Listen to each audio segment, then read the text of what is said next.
generous person? Generosity is defined as the spirit and action of freely and frequently giving to others.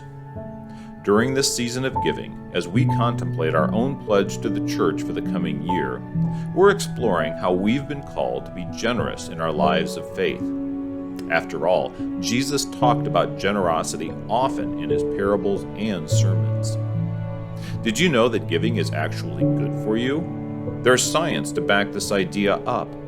Studies have shown that giving of your time, your talent, and your treasure benefits the giver in multiple ways. Giving makes us feel happy. It actually activates regions of the brain associated with pleasure and releases endorphins, which improve our sense of well-being. Giving is good for our health. It's been shown to lessen stress, a risk factor for high blood pressure, heart disease, and other conditions. And giving is contagious. Think about our Pay It Forward campaign from a few years ago and the people who picked up on the idea and did something similar. But just don't take science's word for it. Listen to what your fellow church members have to say about how giving has positively affected their lives.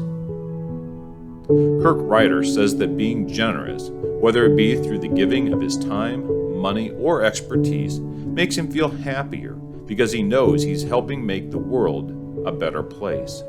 He says he finds it very rewarding, pointing to his support of Feed My Starving Children for the past 9 years.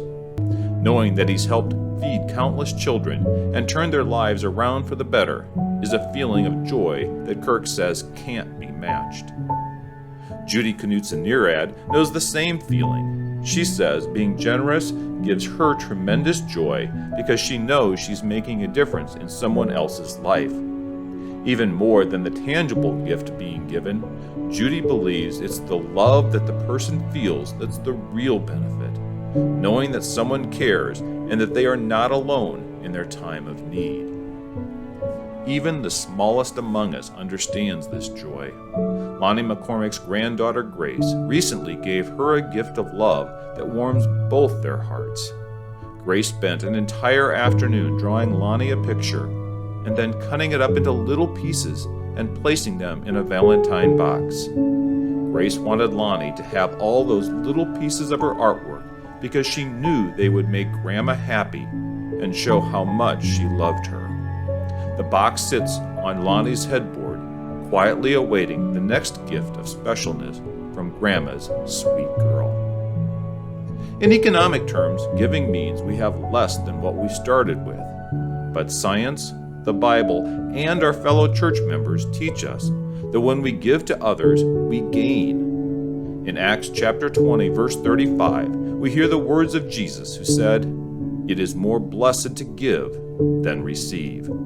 This heartwarming quote reminds us that giving to the church to help us fulfill our mission can bring a great sense of fulfillment and joy to the giver.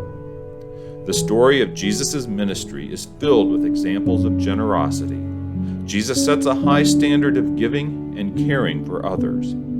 As we learn how to adopt gestures of generosity, let us continue to look to Jesus as the ultimate expression of generosity and sacrifice.